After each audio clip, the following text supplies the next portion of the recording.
আসসালামু আলাইকুম। প্রিয় শিক্ষার্থী, তোমরা কেমন আছো? আশা করি সবাই ভালো আছো। তোমাদের এই ছুটির সময়ে তোমাদের জন্য অনলাইন ক্লাসের ব্যবস্থা করাই অত্র প্রতিষ্ঠানের সম্মানিত সভাপতি স্যার এবং অধ্যক্ষ স্যারকে ধন্যবাদ জ্ঞাপনের মাধ্যমে আমি আমার ক্লাস কার্যক্রম শুরু করছি।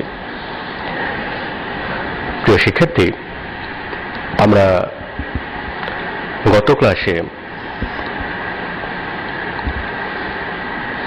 কাজ ক্ষমতা শক্তি অধ্যায়ের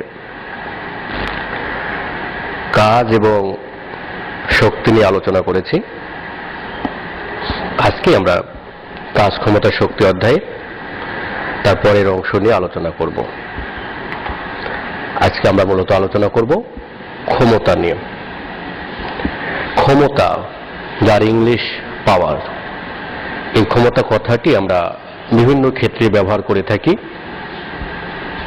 সাধারণত বাস্তব জীবনে কার ক্ষমতা কত বেশি এটা আমরা অনেক সময় দেখে থাকি, যে আসলে মানুষের ক্ষেত্রে, প্রাণীর ক্ষেত্রে, বিভিন্ন ক্ষেত্রে, কাজের ক্ষেত্রে একই কাজ একজন লোক করছে, একজন লোকের চাইতে আরেকজন লোকের করতে কম সময় লাগছে। তার মানে এখানে ক্ষমতা, যে দ্রুত, যে যত দক্ষতার সাথে কাজ করতে পারবে তার ক্ষমতা তত বেশি। একটি অঙ্ক করার ক্ষেত্রে একইভাবে আমরা একটা অঙ্ক বা একটি যে কোনো পড়া তৈরির ক্ষেত্রে আমরা একইভাবে ক্ষমতা বিচার করতে পারি যে কার ক্ষমতা কত বেশি। তো পদার্থবিজ্ঞানের ভাষায় ক্ষমতা কাকে বলা হয়? প্রিয় শিক্ষার্থী, পদার্থবিজ্ঞানের ভাষায় একক সময়ে সম্পূর্ণ কাজের পরিমাণকে ক্ষমতা বলে। অর্থাৎ তুমি একটি কাজ করলে, যে করতে সময় লাগলো 5 সেকেন্ড, তাহলে 1 সেকেন্ডে তুমি কাজের কতটুকু করেছো সেটি তোমার ক্ষমতা। একক সময়ে সম্পূর্ণ কাজের পরিমাণকে ক্ষমতা বলা হচ্ছে পদার্থবিজ্ঞানের ভাষায়। তাহলে ক্ষমতাকে আমরা কিভাবে প্রকাশ করি? ক্ষমতাকে পি দ্বারা প্রকাশ করা হয়। তোমরা জানো যে ক্ষমতার ইংরেজি পাওয়ার, তাহলে ক্ষমতা পি সমান ডাব্লিউ বাই টি। শিক্ষার্থী, ডাব্লিউ দ্বারা কি প্রকাশ করা হয়? ডাব্লিউতে ওয়ার্ক বা কাজ, আর টি দ্বারা বোঝানো হয় সময়, টাইম। তাহলে মোট কাজকে আমরা মোট সময় দিয়ে ভাগ করলে কি পাবো? ক্ষমতা। আমরা যে কোনো যন্ত্রের ক্ষেত্রে, আমাদের বাসায় যে পানি ওঠানোর পাম্প আছে, আমাদের যে ফ্যান চলে, আমাদের যে টিভি চলে, যে লাইট চলে, সব কিছুরই একটি ক্ষমতা রয়েছে।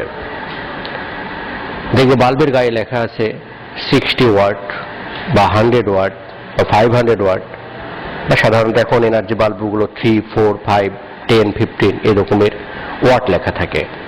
তো ক্ষমতার একক হচ্ছে ওয়াট। ক্ষমতাকে সাধারণত ওয়াট এককে পরিমাপ করা হয়। ক্ষমতার একক ওয়াট, একে আমরা ডব্লিউ দ্বারা প্রকাশ করি। তো আমাদের বাসায় আমরা যখন বিভিন্ন যন্ত্রপাতি চালাই, আমরা যে বাল্বটা জ্বালাই, সেখানে যদি 60 ওয়াট লেখা থাকে, তাহলে আমরা কি বুঝবো? 60 ওয়াট লেখা থাকলে অর্থাৎ এই বাল্বটি 1 সেকেন্ডে 60 জুল কাজ করতে পারে। ঠিক একইভাবে অন্যান্য যে কোনো যন্ত্রে এখন তোমরা দেখলেই বুঝতে পারবে সেই যন্ত্রের ক্ষমতা কত। সেখানে প্রত্যেকটা যন্ত্রের গায়ে খোদাই করে লেখা থাকে তার ক্ষমতা কত, এবং সেখান থেকে তুমি বুঝতে পারবে যে সে কি পরিমাণ কাজ করতে পারবে। এই ওয়াটকে আমরা বিভিন্ন এককে ব্যবহার করতে পারি। যেমন 1 কিলোওয়াট, কিলো অর্থাৎ 1000, 1 kilowatt equal to 1000 watt. 1 megawatt equal to, একের পরে 6টা শূন্য, 10 টু দ্য পাওয়ার 6 ওয়াট হবে। 1 হর্স পাওয়ার অর্থাৎ 1 horse power equal to 746, 746 watt. শিক্ষার্থী, আমরা অশ্ব ক্ষমতা কথাটি বলে থাকি বা হর্স পাওয়ার কথাটি বলে থাকি, এটি একটি ক্ষমতার একক। এই ক্ষমতা একক সাধারণত বিভিন্ন বৈদ্যুতিক মোটরের ক্ষেত্রে, বিভিন্ন ক্ষেত্রে এই হর্স পাওয়ার এককটি ব্যবহার করা হয়ে থাকে, এবং তোমাদের অনেক গাণিতিক সমস্যার সমাধানের ক্ষেত্রে এই হর্স পাওয়ার কথাটি আসবে। তো যদি এখানে যত হর্স পাওয়ার হবে তাকে 746 দিয়ে গুণ করে আমরা ওয়াটে নিয়ে আসতে পারবো। তোমরা এই কয়েকটি সংখ্যা মনে রাখবে, এই কনভার্টগুলো। 1 kilowatt equal to 1000 watt, 1 megawatt equal to 10⁶ watt এবং 1 horse power equal to 746 watt.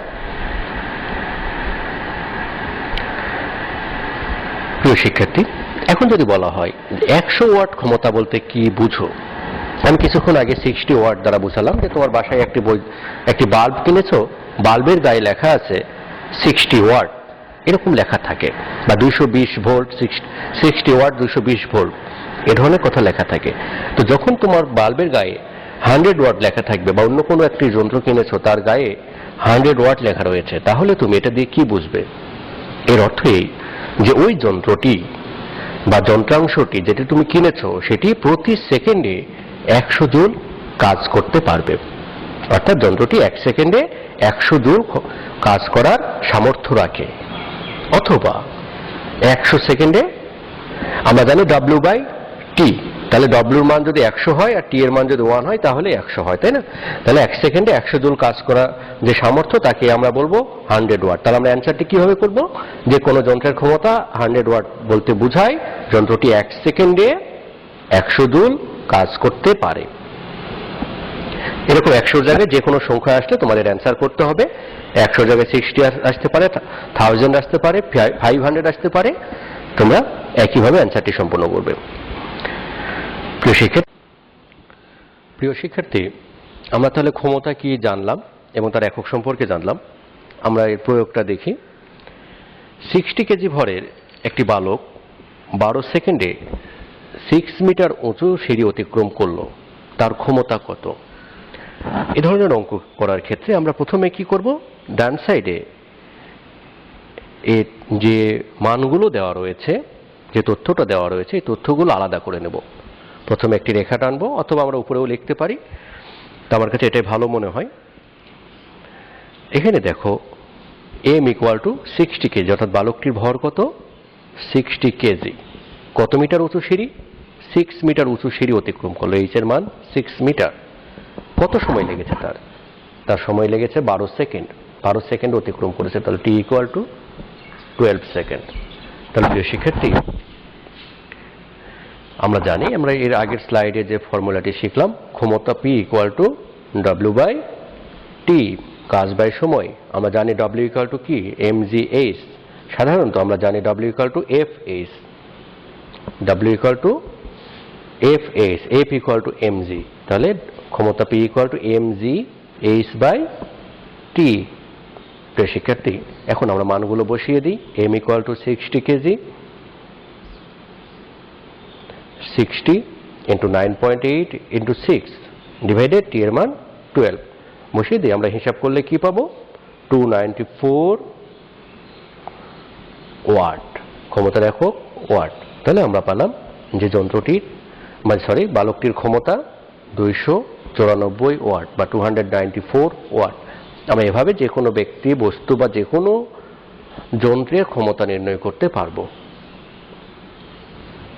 প্রিয় শিক্ষার্থী, এরপরে আমরা আজকে শিখব কর্মদক্ষতা কি। দক্ষতাটা হচ্ছে কি? তুমি কাজে কতটুকু পটু, কাজটি কত সুন্দর নিখুঁতভাবে করতে পারো, সেটাই তোমার কর্মদক্ষতা। আমরা সবসময় 100% কনসেন্ট্রেট করতে পারি না, কিন্তু আমরা সবসময় বলে থাকি যে ভালোভাবে কনসেন্ট্রেট করতে হবে। তুমি পড়ালেখার সময় তুমি যতটুকু তোমার মনোযোগ নিবেশ করা সম্ভব সেটুকু করতে পারছো না, তার মানে তুমি 100% দিতে পারছো না। তো এইভাবে আমরা প্রতিটা কাজেই আমরা 100% কিন্তু দিতে পারি না, কিন্তু 100% দেওয়ার চেষ্টা করি। ঠিক একইভাবে যে কোনো যন্ত্র বা যে কোনো ব্যক্তি কাজ করার সময় তার যতটুকু কাজ করার সামর্থ্য রয়েছে আর সে কতটুকু কাজ করছে, এই দুটোর অনুপাতকে আমরা বলবো কর্মদক্ষতা। আমরা যখন চুলোতে তাপ দিই, রান্না বান্না করি, তখন কি করি? আমরা চুলোতে আগুন দিই। এই আগুনের সমস্ত তাপ কিন্তু চুলোতে সেই পাতিলে লাগছে না। পাতিলে যে আমরা চাল সিদ্ধ করতে দিয়েছি বা পানি গরম করতে দিয়েছি, চুলার সমস্ত তাপ কিন্তু ওই পাতিল পাচ্ছে না, কিছু তাপ নষ্ট হয়ে যাচ্ছে। আমি যদি 100 জুল তাপ দিলাম, সেই তাপ থেকে দেখা যাচ্ছে 20 জুল তাপ পাতিলে লাগলো। সেই 20 জুল তাপ নিয়ে পাতিলের পানি উত্তপ্ত হচ্ছে। তো তাহলে এক্ষেত্রে তার কিছু তাপ নষ্ট হচ্ছে। তাহলে কর্মদক্ষতাকে আমরা কিভাবে সংজ্ঞায়িত করব? কর্মদক্ষতার সংজ্ঞা হচ্ছে যে কোনো যন্ত্র হতে লভ্য কার্যকর শক্তি ও প্রদত্ত শক্তির অনুপাতকে কর্মদক্ষতা বলে। অর্থাৎ তোমার বাসায় যে ফ্যান চলছে, সেই ফ্যান চলার সময় তুমি তাকে শক্তি দিয়েছো অনেক, কিন্তু সে সমস্ত শক্তিকে কাজে রূপান্তর করতে পারছে না। কিছু শক্তি তাপ শক্তিতে, কিছু শব্দ শক্তিতে নষ্ট হয়ে যাচ্ছে, আর বাকিটুকু তার ঘূর্ণন শক্তিতে কাজে লাগছে। তাহলে এখান থেকে তুমি যতটুকু কাজ লাভ করলে এবং যতটুকু প্রয়োগ করলে, এই দুটোর অনুপাতকে বলা হবে কি? কর্মদক্ষতা। প্রিয় শিক্ষার্থী, তোমরা পরীক্ষাতে সাধারণত যে ভুলটি করে থাকো, এখানে লভ্যর জায়গায় দেখো প্রদত্ত। এখানে দেখো যে কোনো যন্ত্র হতে লভ্য কার্যকর শক্তি ও প্রদত্ত শক্তির ক্ষেত্রে তোমরা লেখো প্রদত্ত শক্তি ও লভ্য শক্তির অনুপাতকে। তোমরা মনে করো যে বিষয়টি হয়তোবা কোনো ভুল নয়, সামান্য শুধু স্থান পরিবর্তন, কিন্তু এটি একটি বড় ভুল।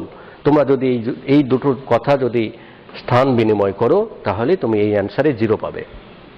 এখানে অবশ্যই লভ্য কার্যকর শক্তি ও প্রদত্ত শক্তির অনুপাতকে কর্মদক্ষতা বলে। তোমরা যে কোনো তোমার বাসায় যে পানির পাম্প রয়েছে এবং অন্যান্য যেসব তুমি যে গাড়িতে করে চলাফেরা করো, তুমি যে সাইকেল চালাচ্ছ, সব কিছুই কিন্তু তার 100% দিতে পারছে না।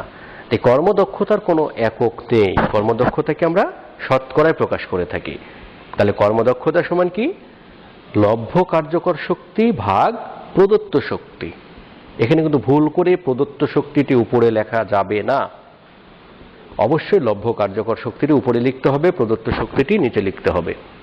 এটাকে যেহেতু আমরা সবসময় শতকরায় প্রকাশ করি, কর্মদক্ষতাকে সবসময় শতকরায় প্রকাশ করা হয়। এই কারণে কর্মদক্ষতা সমান আমরা কি লিখব? কর্মদক্ষতা ইকুয়াল টু লভ্য কার্যকর শক্তি ডিভাইডেড প্রদত্ত শক্তি ইন্টু 100%। অর্থাৎ এই দুটোর অনুপাতকে 100 দিয়ে গুণ করলে যে মানটি পাবো সেটাই হবে কর্মদক্ষতা। তো সেক্ষেত্রে আমরা একটু অঙ্ক করি। অঙ্কটি করলে আমাদের সমস্যার সমাধান হবে। দেখো, 1000 ওয়াটের একটি মোটর 15 সেকেন্ডে 100 কেজি ভরের একটি বস্তুকে 10 মিটার উপরে তোলে। বস্তুটির কর্মদক্ষতা কত? এখানে 1000 ওয়াটের একটি মোটর, এই যে মোটর, এই মোটর তৈরি করার সময় মোটর তৈরিকারক যে কোম্পানি রয়েছে, সেই কোম্পানি মোটরের গায়ে লিখে দিয়েছে 1000 ওয়াট। অর্থাৎ এই তারা জানে যে এটি 1000 জুল শক্তিকে প্রতি সেকেন্ড অন্য শক্তিতে রূপান্তর করতে সক্ষম, কিন্তু আমরা বাস্তব ক্ষেত্রে তার ক্ষমতা এতটুকু পাচ্ছি না। আমরা কতটুকু পালাম? আমরা 15 সেকেন্ডে 100 কেজি ভরের একটা বস্তুকে 10 মিটার উপরে তুলতে পারলাম। তাহলে এর কর্মদক্ষতা কতটুকু? আমরা যন্ত্রের গায়ে যে ক্ষমতাটি লেখা দেখি, সেটি হচ্ছে তার প্রদত্ত শক্তি, প্রদত্ত ক্ষমতা। প্রিয় শিক্ষার্থী, এখানে কিন্তু আমাদের প্রশ্নে বুঝতে অনেক সময় ভুল হয় যে কোনটি প্রদত্ত ক্ষমতা এবং কোনটি প্রাপ্ত ক্ষমতা। এটি যন্ত্রের গায়ে যেটি লেখা থাকবে, এটি হচ্ছে প্রদত্ত ক্ষমতা, এবং আমরা যে কাজটুকু পালাম এখান থেকে যে ক্ষমতা নির্ণয় করতে পারবো সেটা হচ্ছে প্রাপ্ত ক্ষমতা। তাহলে এই ধরনের প্রবলেম, এখানে যেহেতু প্রদত্ত ক্ষমতা দেওয়া আছে, এই প্রদত্ত ক্ষমতা থেকে এবং আমাদের প্রাপ্ত ক্ষমতা নির্ণয় করতে হবে। তাহলে দেখো, প্রদত্ত শক্তি কত? এখানে যেহেতু প্রদত্ত ক্ষমতা দেওয়া আছে, তাহলে এই শক্তি, এখানে ক্ষমতাকে আমরা শক্তিতে রূপান্তর করি। প্রদত্ত শক্তি সমান পিটি। আমরা এর আগে শিখেছিলাম P equal to W by T. তাহলে ডাব্লিউ ইকুয়াল টু কি হবে? পিটি। পি এর মান 1000 এবং টি ইকুয়াল টু 15 সেকেন্ড। তাহলে গুণ করলে আমরা পাচ্ছি 15000 জুল। অর্থাৎ এই 15 সেকেন্ডে এই যন্ত্রটির 15000 জুল কাজ করার কথা। তাহলে এই যন্ত্রটি কতটুকু কাজ করছে দেখি। এই যন্ত্রটি ব্যয়িত শক্তি। ব্যয়িত শক্তি কথার অর্থ হচ্ছে যে যন্ত্রটি কতটুকু কাজ করছে 15 সেকেন্ডে, তার কাজ করার কথা ছিল। অর্থাৎ তার তৈরিকারক যে কোম্পানি, সেই কোম্পানি 15000 জুল কাজ করার সামর্থ্য দিয়ে তাকে তৈরি করেছে, কিন্তু এই যন্ত্রটি এসে আমি দেখলাম 980 জুল কাজ করতে পেরেছে। ব্যয়িত শক্তি এম জি এইচ 10 × 9.8 × 10, তাহলে কত হলো? 980 জুল। প্রিয় শিক্ষার্থী, তাহলে কর্মদক্ষতা সমান লভ্য কার্যকর শক্তি ভাগ প্রদত্ত শক্তি ইন্টু 100%। তাহলে এখানে কত আসতেছে? 980 ভাগ 15000 গুণন 100%। হিসাব করলে কত আসে? 65.33। প্রিয় শিক্ষার্থী, একটু তোমরা বিষয়টি সমাধান করে নেবে। এখানে 1000 কেজি, তাহলে এখানে হবে 9000 100 ইন্টু 100 কেজি, যেহেতু 100 ইন্টু 9.8 ইন্টু 10, তাহলে 9800 হবে। এই 9800 এখানে বসিয়ে দাও, এখানে একটি শূন্য দাও, ডিভাইডেড, এটা গুণন 100%, হিসাব করলে 65.33% আসে। প্রিয় শিক্ষার্থী, বিষয়টি তোমরা ইজিভাবে নিবে। এটি আমার কম্পিউটারে একটি শূন্য দিতে ভুল করেছিলাম এইমাত্র। তারপর তোমরা বিষয়টা আবার ভালোভাবে বুঝে নাও।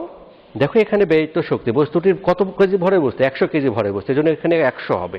100 গুণ 9.8 ইন্টু 10, 9800 জুল।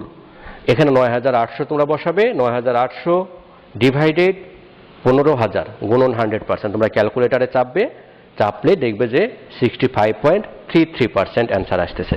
তোমরা এই বিষয়টি, এ ধরনের অঙ্ক আরও সমাধান করবে। এখন তোমাদের প্রশ্ন আসতে পারে যে কোনো যন্ত্রের কর্মদক্ষতা 65% বলতে কি বুঝো? প্রিয় শিক্ষার্থী, কোনো যন্ত্রের কর্মদক্ষতা 65% বলতে বোঝায়, আমরা নর্মালি বুঝি যে সেই যন্ত্রে যদি 100 জুল শক্তি দেওয়া হয়, তাহলে সেই যন্ত্রটি 65 জুল শক্তিকে অন্য শক্তিতে রূপান্তর করতে পারবে। তাহলে আমরা এটাকে পরীক্ষার খাতায় কিভাবে লিখব? যে কোনো যন্ত্রের কর্মদক্ষতা 65% বলতে বোঝায় যন্ত্রটি লভ্য কার্যকর শক্তি ও প্রদত্ত শক্তির শতকরা অনুপাত 65। অথবা এভাবে লিখলেও হবে যে যন্ত্রটিতে 100 জুল শক্তি প্রদান করা হলে তা 65 জুল শক্তিকে কাজে রূপান্তর করতে পারে। আমরা যে কোনোভাবে অ্যান্সারটি করতে পারি।